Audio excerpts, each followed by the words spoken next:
Con Mattia Verona al termine di questa partita valida per la quarta giornata del girone di ritorno del campionato 2023-2024, la tua presentazione da portiere del Breganze. Ciao Mattia. Ciao, buonasera a tutti. Come ti trovi a Breganze? Bene, dai, a parte il risultato sono contento comunque non di come abbiamo iniziato questa partita ma di come l'abbiamo finita. Abbiamo avuto una grande reazione caratteriale e questa è una cosa buona. Poi ovviamente dobbiamo guardare quello che abbiamo sbagliato, abbiamo fatto degli errori ingenui e questo ci ha compromesso poi il risultato finale. È stata comunque un'ottima prestazione nella ripresa, soprattutto per quanto riguarda la convinzione e l'atteggiamento difensivo. Siete riusciti a recuperare parecchie palline, quello che non era successo il primo tempo, anzi diciamo che da metà della prima frazione il Lodi ha scavato il solco con una pressione a tratti veramente insopportabile, mi permetto questo aggettivo. Certo.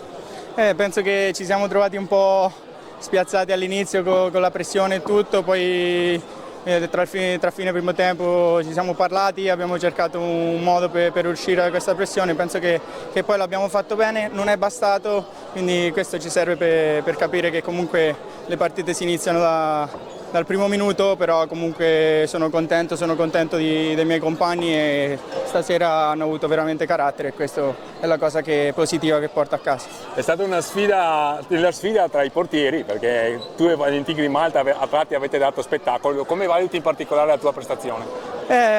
Penso di aver fatto comunque qualche errore, ho avuto delle deviazioni che mi hanno un po' compromesso il giudizio su come andare a parare determinate palle, però comunque penso una buona prestazione e comunque faccio complimenti anche a Grimaldi che è sempre costante e fa sempre delle ottime prestazioni. A proposito di portieri, sabato prossimo si profila una bella sfida anche con l'estremo difensore del Sandrigo, no? Matti Bridge. Certo. Sarà un tema nel tema per un derby sicuramente atteso e che promette spettacolo. Certo, io penso che quest'anno ci siano tutti dei buoni portieri nel campionato italiano, quindi ogni partita diventa anche complicata da prevedere e sicuramente poi chi è più in forma fa la differenza.